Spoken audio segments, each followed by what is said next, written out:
Senhor, te agradecemos, meu Deus, pela tua presença em nossas vidas, pela tua graça, pelo teu amor, Senhor Deus. Obrigado, meu Pai, pela comunhão, meu Pai, que podemos desfrutar com o Senhor. Obrigado, meu Pai, pela liberdade que temos de entrar na tua presença, Senhor Deus, com orações, com louvores, de desfrutar de vida contigo, meu Pai. Obrigado pelo livre acesso à tua palavra, que nos dá vida, que nos dá sabedoria, que nos ensina, que nos corrige, que mostra a tua verdade, que nos traz, meu Pai, os teus conselhos, meu Pai. Obrigado, meu Deus, por essa igreja, pela tua igreja que está espalhada nessa terra, anunciando o teu amor, o teu reino, a tua palavra de vida, meu Pai, de esperança, de fé. Essa palavra, meu Pai, que precisamos nos alimentar, meu Deus. Essa palavra que diz que é luz. Essa palavra, Senhor Deus, que é escudo, meu Pai, para nossas vidas, Senhor Deus. Te louvamos, Senhor Deus, porque a tua igreja, meu Pai, ela tem um propósito, Senhor Deus, que tu nos deixou de sustentar, é coluna e baluarte da verdade, de trazer o conhecimento do Senhor. E obrigado por estarmos aqui, Senhor Deus. Obrigado, meu Deus, pelos dias e ofertas, por cada coração grato ao Senhor. Que esse coração se volte mais ainda para Ti, para uma intimidade maior contigo, e desfrutar das Tuas bênçãos, ver as Tuas ricas bênçãos caindo sobre essa vida, sendo refletida, meu Pai, na satisfação, no contentamento, Senhor Deus, com os filhos, com o dia a dia, Senhor. Meu Pai, que a provisão, meu Pai, do Teu povo, Senhor Deus, seja suprida pelo Senhor. Nos abençoa com saúde, Senhor Deus. Afasta, meu Pai, do nosso coração o mal, o pecado, Senhor Deus. E faz prosperar em nós, meu Pai, o Teu reino, a Tua justiça, Senhor Deus. Em nome de Jesus, que toda oferta, dízimo que foi colocada aqui no Teu altar, Senhor, seja revestida em vidas e seja para servir ao Teu reino, para a honra e glória do Senhor. Em nome de Jesus. Amém, Deus. Amém. Convido o pastor Denilson a trazer a reflexão dessa manhã.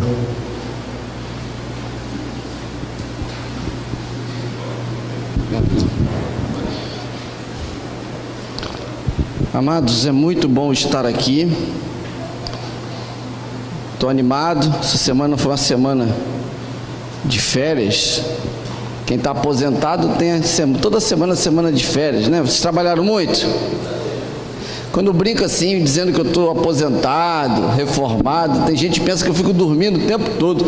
Irmão, se eu for falar para você, você não vai acreditar, mas eu tenho trabalhado mais do que antes. Mas uma coisa é certa, esse trabalho agora é um trabalho com maior satisfação, né? Que a única pessoa que eu tenho que dar satisfação agora é a mulher, dizendo, ó, eu posso ir ali? Eu posso? Ela, não, você primeiro tem que fazer compra, primeiro você tem que fazer meu café, primeiro você tem que fazer isso, depois que eu faço tudo, aí eu posso fazer. Então eu estou numa situação muito cômoda, que agora, como general acima de mim, só tem a esposa, né? O resto a gente administra. E hoje pela manhã, ao acordar e ao receber a notícia que a Receita Federal está abrindo as portas para instituições, para cadastramento para o bazar, irmãos, isso para mim é como se já estivesse me dando a carreta. As pessoas falam, mas Denilson, mas só está abrindo inscrição, mas eu já estou vendo lá na frente, eu já estou vendo a carreta chegar, amém? Eu já estou vendo a igreja envolvida, vendendo as coisas, mulheres comprando os perfumes. Ou mulher para gostar de perfume, é ou não é? Rapaz, é perfume e sapato, parece um bando de centopeia. Lá vende perfume, vai vender relógio. Então eu já estou tomando posse dessa informação, né? Já vou essa semana levar essa documentação na terça-feira, Natália, lá na Receita Federal, e em nome de Jesus a gente vai receber essa aprovação. E Deus tem nos abençoado sobremaneira, irmãos, sobremaneira. E eu gostaria de, nesta manhã, compartilhar com vocês um texto bíblico de Mateus capítulo 20. Não é comum que o pastor pregue de manhã, mas como hoje, o terceiro domingo, é o mês da família, o pastor Sandro vai estar pregando nos dois cultos acerca da importância da família para os adultos, para os jovens, para os filhos. E nesta manhã eu estarei compartilhando com vocês algo que Deus tocou em minha vida e meu coração. Um texto brilhante da palavra de Deus que se encontra em Mateus capítulo 20, do versículo 1 ao 18. Você pode ficar em pé em reverência a Deus da palavra. E eu gostaria que você permanecesse com a sua Bíblia aberta, mas nós vamos dar o luxo de ler o que está projetado aqui para facilitar a nossa leitura. E nós faremos uma leitura alternada. O pastor lerá os versos ímpares e os irmãos lerão os versos pares. Inicia-se assim o texto bíblico: porque o reino dos céus é semelhante ao homem, pai de família, que saiu de madrugada a assalariar trabalhadores para a sua vinha.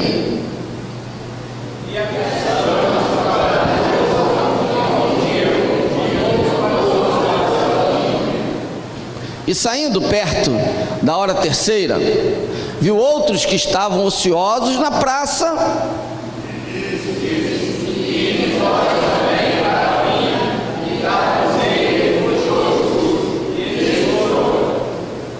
Saindo, outra vez, perto da hora sexta e perto da hora nona, fez o mesmo. Saindo perto da hora décima, encontrou outros que estavam ociosos e perguntou: por que estáis ociosos todo dia?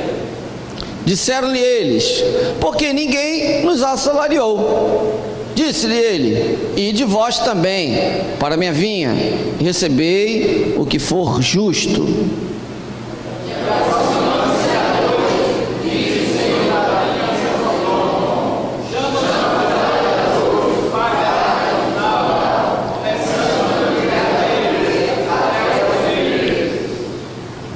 E chegando, os que tinham ido perto da hora 10ª, receberam um dinheiro cada um.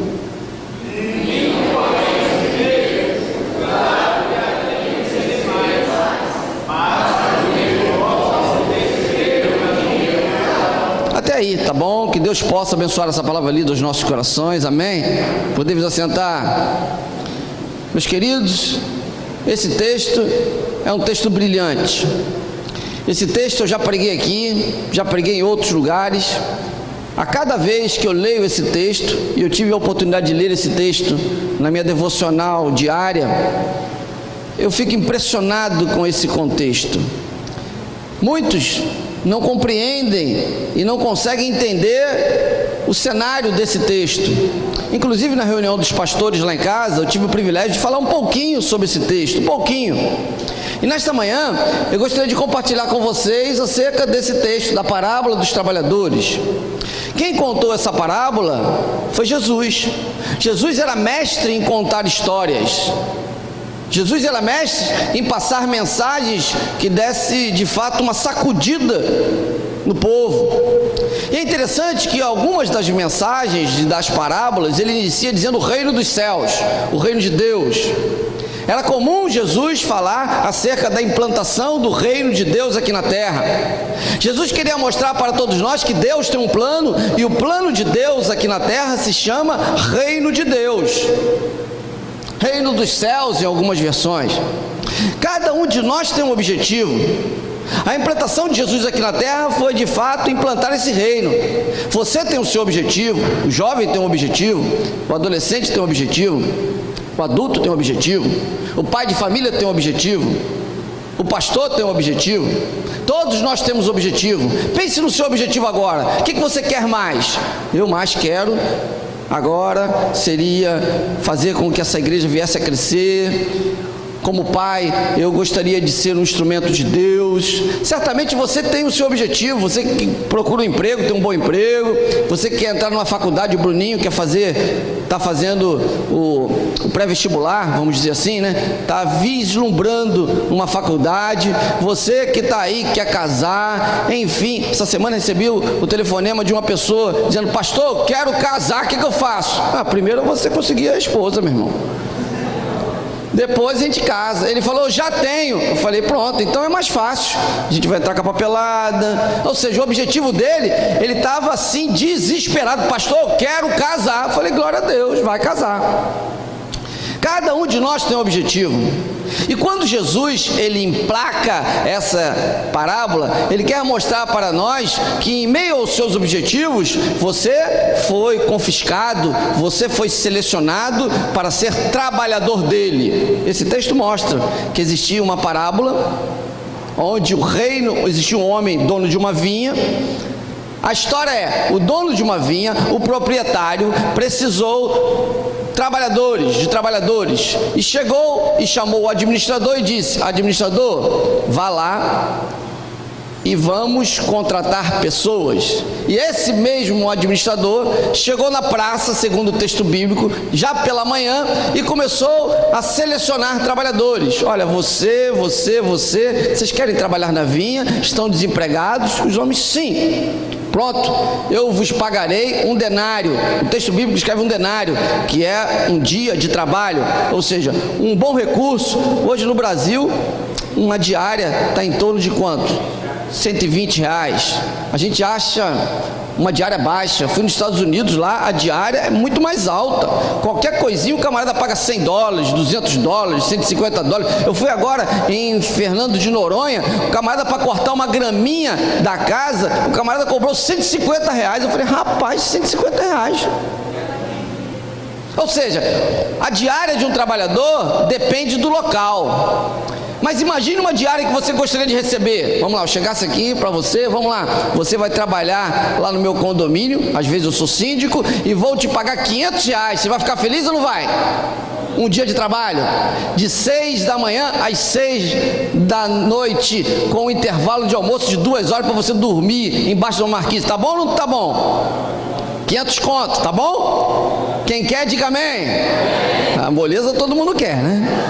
Tá bom. Então esse trabalhador fez isso, contratou, falou: vou te pagar esse valor, um valor bom, e o camarada foi trabalhar 6 horas da manhã.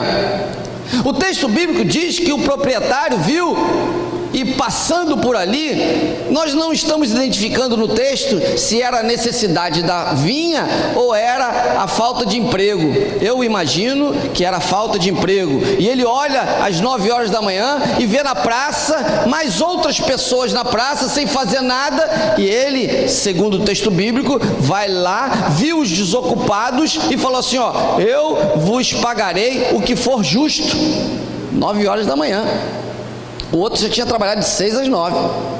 Ao meio-dia, ele chega na praça também, e às 3 horas da tarde, e olha e vê uma multidão de gente sem fazer nada. Se fosse nos dias atuais, jogando dominó, né? Jogando dominó, jogando porrinha. Lá no Rio tem muito porrinha. Sabe o que é porrinha? É um númerozinho: 5, 3, 4. O que mais tem nas praças de Nova Iguaçu é jogando porrinha, dado, jogando baralho. E ele viu todo mundo sem fazer nada, desempregado. Ele fala: vocês estão fazendo o que aqui? Por que vocês não estão trabalhando? Ninguém contratou a gente. Aí o dono teve misericórdia e falou: então tá, já que ninguém contratou vocês, eu vou contratar vocês todos. O texto bíblico descreve que eles estavam desocupados, e eles então foram trabalhar na vinha. É interessante que depois de tudo isso, às 5 horas da tarde, ou seja, 6 horas, contratou os primeiros, 9 horas os outros, depois meio-dia outros, 3 horas da tarde outros, às vésperas do dia de trabalho, 5 horas, porque 6 horas terminava tudo, ele vai lá, ainda vê mais gente lá sem fazer nada, e ele confisca e leva para a vinha, e todos estão trabalhando, todos, os que chegaram 6 horas, os que chegaram 9 horas, meio-dia, 3 horas, 5 horas, 6 horas da tarde, toca a sineta, pronto, acabou o dia de trabalho, 6 às 6. O proprietário, que havia contratado a todos, chama o administrador e fala assim: agora nós realizaremos o pagamento. Era uma diária, por isso está chamando ali jornalista, jornais, é o diarista. Chama e ele determina assim: a partir de agora, você, administrador, vai pagar os trabalhadores na sequência dos últimos os primeiros. Por isso que a gente fala: o último será sempre o primeiro. Quando eu brincava de Bente ou Bente ou Frade, você é dessa época? Não. Bente ou Bente ou Frade? Rapaz, vocês não sabem, frade, na boca do fogo, tudo que o mestre mandar, se não fizer. Só o Arilson sabe disso, vocês não tiveram infância não, meu irmão? Aí chegava todo mundo correndo, o último chegava, aí o camarada falou, o último será sempre o primeiro. Aí do último ia para o primeiro. A origem disso tudo está aqui nesse texto, sabia? Que Jesus falou assim, eu quero pagar dos últimos para os primeiros. E aquele que chegou 5 horas da tarde, vocês entendem, não entendem? Podem entender de matemática, mas de dinheiro vocês entendem. Se ele chegou 5 horas da tarde e trabalhou até 6, ele trabalhou quantas horas úteis? 1 hora, 60 minutos. Deveria receber quanto? Aí é forte, né? Essa semana eu estava ensinando a Milena lá, né? Se tem 2 torneiras, uma abre, uma fecha, e depois a gente pega um negócio, quantos litros d'água, quanto tempo? Eu falei, sei lá, Milena. Se a pessoa trabalhou 1 hora e ele na diária estava contratado a 500, quanto ele ganharia por 1 hora de trabalho? Vamos lá, se vocês são inteligentes, me digam. Quanto? 1 hora, tinha que trabalhar de 6 às 6, com intervalo de almoço. Faça o cálculo aí. Quanto ele deveria receber por 1 hora de trabalho, se na verdade a diária é 500? Com certeza é menos do que R$100, é ou não é? É ou não é? Sem fazer cálculo, com certeza é menos do que 100. Mas o patrão, ao invés de mandar pagar menos de 100, ele fala para o administrador assim, pague a diária, pague 500. Dá para você ver a alegria do camarada que ia receber por 1 hora de trabalho R$60 e recebe 500? Qual a alegria? Ganhei o dia, estava sem fazer nada, joguei dama na praça e ainda trabalhei pouco e ganhei muito. Aí o segundo, que trabalhou de 3 às 6, recebeu também 500. Olha, coisa boa. Trabalhou de 3 às 6, 3 horas, tinha que receber quanto? Aí você faz os cálculos, que é forte para mim. Mas ele recebeu 500, e assim foi. O texto bíblico descreve que o interessante dessa parábola é que quando ele começou a pagar os primeiros, dos últimos para os primeiros, os primeiros, ao invés de terem a alegria dos últimos, ficaram o quê? O texto diz que ficaram com inveja, ficaram irados, revoltados, e revoltados ficaram não com o administrador, mas ficaram revoltados com quem? Com o patrão, com o proprietário, porque foi ele que mandou pagar. O administrador só estava cumprindo e falou assim, olha, o dono da vinha, a gente não aceita isso não, porque você está sendo injusto. Nós trabalhamos de sol a sol, de 6 horas da manhã, e só ganhamos R$500. O senhor é injusto, eu não aceito isso. Aí o patrão falou, meu amigo, my brother, que o texto está, amigo, brother é amigo, Bruno, né? Irmão, my brother, amigo é o quê? Friend, é quase isso, né? My friend, tá arrebentando, hein? My friend, eu não estou sendo injusto, eu estou sendo justo demais. Eles deveriam receber parte e receber o inteiro. Você, no início, eu contratei e disse que pagaria um bom salário diário. 500 é aquilo que você merece. Vai para sua casa e não me importune mais. Irmãos, esse texto é um texto predileto da palavra de Deus por mim, porque ele mostra que esse Senhor proprietário não é nada mais, nada menos que o nosso Deus, e nós somos, alguns são administradores e outros são trabalhadores. No reino de Deus, quando você está na liderança, você pode ser encaixado muito bem como um administrador. E em alguns momentos você também pode não ser o administrador, mas você pode ser o trabalhador, porque o pastor aqui na igreja, ele é um administrador em grandes atividades, mas em outras atividades eu sou também trabalhador. Você quer um exemplo? Na Rádio Shema, nós vamos ter a rádio, o pastor estará como o quê? Como um trabalhador também. Em algumas ocasiões o pastor Rubem, ele é líder, em outras ocasiões ele é liderado, e isso acontece com todos nós. Lá em casa eu mando nos meninos, mas sou mandado pela esposa.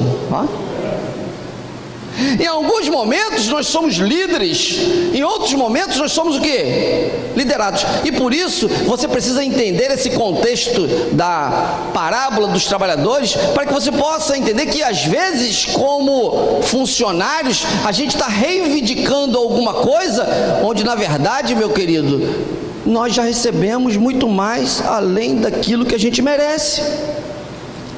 E às vezes você olha para o lado, olha para o outro e fala assim, na medida em que você se considera como um trabalhador, você olha para o lado, aí começa a comparar. O ser humano tem isso, né? Começa a comparar, mas por que fulano de tal, aos meus olhos, tem mais coisa, ou ele é mais abençoado, ou acontece isso com ele, e comigo, aí começa aquele coitadinho, só fico doente, ninguém olha para mim, aquele sentimento de inferioridade. Meu querido, na obra do Senhor, na vinha do Senhor, todos os trabalhadores são iguais, amém?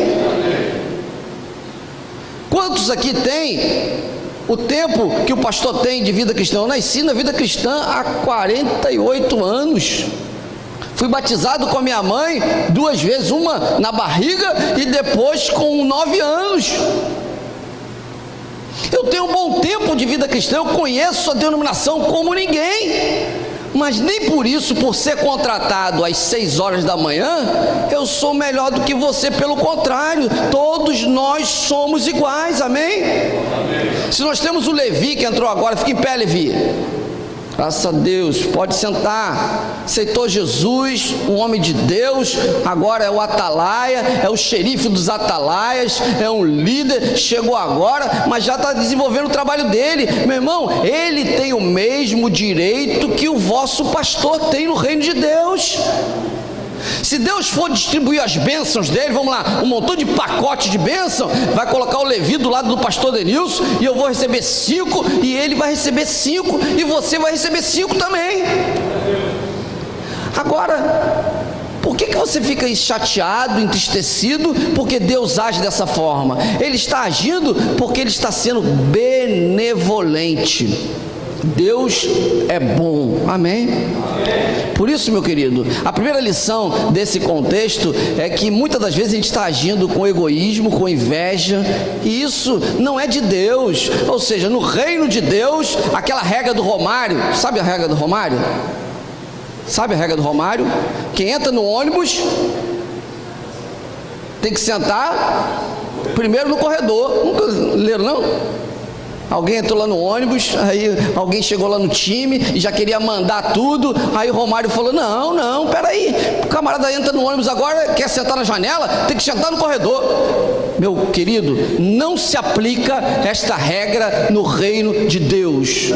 Quem chega agora tem as mesmas prerrogativas daqueles que já estão aqui há milhões de anos. Como é o meu caso, dinossauro. Temos crente dinossauro aqui. Irmão Manel, crente dinossauro, né? Dinossauro Rex. Está antes do pastor Denilson.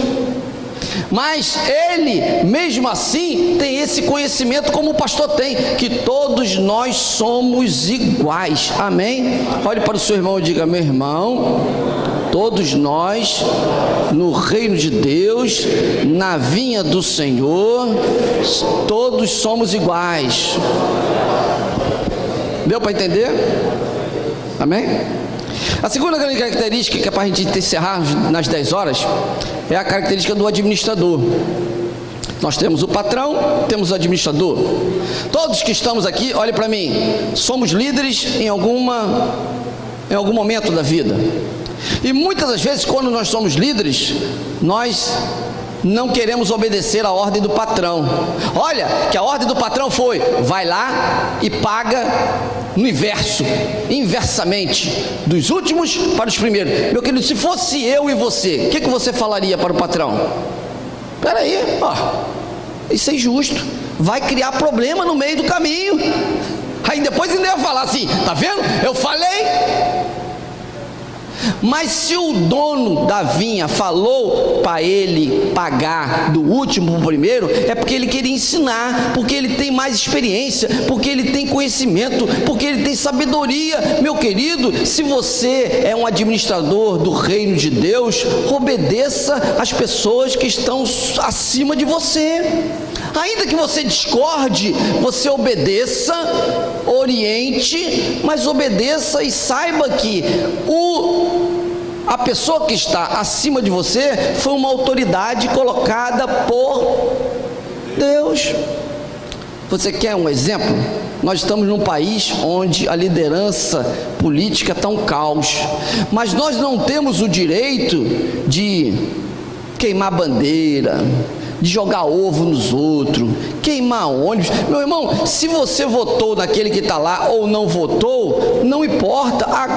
Aquele que está lá foi outorgado por Deus. Se tiver que sair, Deus vai tirar da forma legal.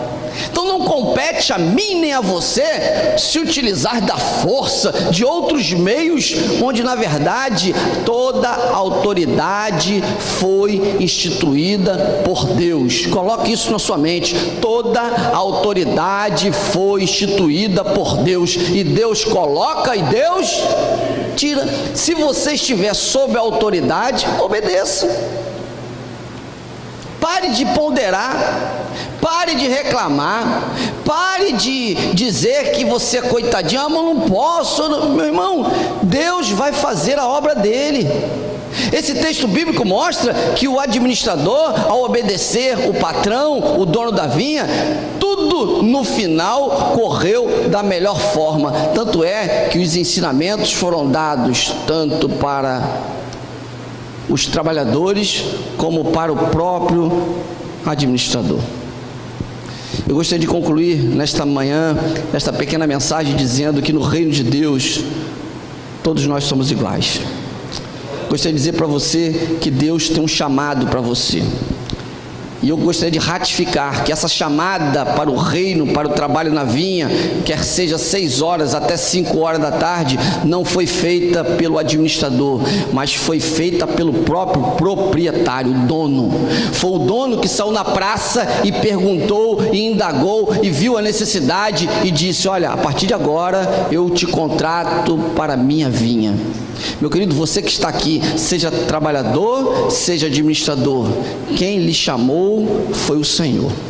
E se você está aqui, é porque Deus tem algo na sua vida. Você não está aqui por acaso, você não está aqui perdendo o seu tempo, você não está aqui porque simplesmente está. Você está aqui porque a vinha do Senhor, ela é para trabalhadores dispostos a trabalhar, que olhem o dono como aquele que o chama para uma obra específica, para a implantação do reino. E os administradores são apenas executores do dono da vinha, que estão dando as orientações.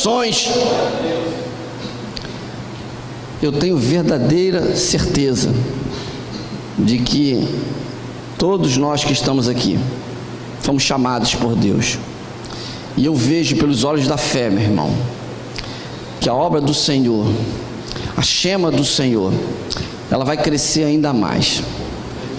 E essa obra, esse dono, ele está confiscando trabalhadores para a sua seara. Até o último minuto ele vai chamar pessoas para a seara, e os últimos que forem chamados terão os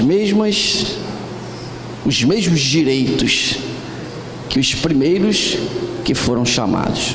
Ah, pastor, mas eu estava aqui na fundação, eu quebrei pedra. Irmãos, eu participei de uma igreja lá em Nova Iguaçu, que eu vendia cocada para construir o piso da quadra. E quando eu vou lá, eu posso não jogar bola, mas eu vejo centenas de crianças jogando bola, e aquilo para mim é uma alegria muito grande. Eu estava conversando com a Martinha, que eu fui na igreja Batista Alvorecer. Eu falei: Martinha, eu fui lá conhecer a igreja lá na Ordem dos Pastores, é um colegiado de pastores que os nossos pastores vão entrar em breve. Fui lá. Falei: Martinha, que igreja bonita, grande, estruturada. Ela é do meu irmão. Falei: que legal. Ela, pastor, desde pequenininho eu ajudava ali a construir, fazia o negócio, vendia. Irmãos, a maior alegria da Martinha, ela foi lá no culto ontem, é ver aquilo estruturado, porque, meu querido, um planta, outro rega, quem dá o crescimento é do Senhor, e a obra continua lá em nome de Jesus. Nós temos que ter essa visão de que, se estamos aqui, é para realizar a obra do Senhor, e vai crescer, e Deus vai chamar outras pessoas, e as outras pessoas que chegarem aqui têm que ser bem recebidas. Quem chega aqui na igreja, a gente já vai preparar uma lasanha. Tem um casal que está chegando da onde mesmo, que me falaram, lá da BH. Fica de pé, por favor. Salve de palma para ele. Pronto. Olha, trabalha na Jocum, casal de Deus. Já vai comer uma lasanha lá em casa, tá bom, meu filho? Lasanha lá em casa, ó, meu irmão, com uma lasanhazinha, os filhinhos, dá presentinho. Daqui a pouco eles estão aqui trabalhando no reino de Deus. Por quê? Porque nós precisamos de pessoas dispostas para trabalhar na obra do Senhor. Meu irmão, não tem condição do pastor Denilson ficar o tempo todo na rádio. O pastor Rubem tem família, tem Elisa. Meu irmão, daqui a pouco vai dar problema. Daqui a pouco as mulheres vão estar batendo na gente. Cadê você que não está em casa? Cadê você que não está vivendo com os filhos? Cadê você? Por quê? Porque temos que ter mais pessoas para o trabalho. Deus chama trabalhadores para a sua seara. E por isso, se disponibilize, amém? E saiba que aqueles que estão chegando, estão sendo chamados pelo Senhor para a obra, e possuem os mesmos direitos e prerrogativas de todos nós. Parábola dos trabalhadores. A vinha é do Senhor. Feche seus olhos. 10 horas. Joia. Toca uma música suave aí, Jael. E eu gostaria de encerrar essa mensagem para você que está na internet, dizendo que Deus tem um chamado para você. Por isso, meu querido, ouça o chamado do Senhor e faça a obra do Senhor. Que Deus te abençoe.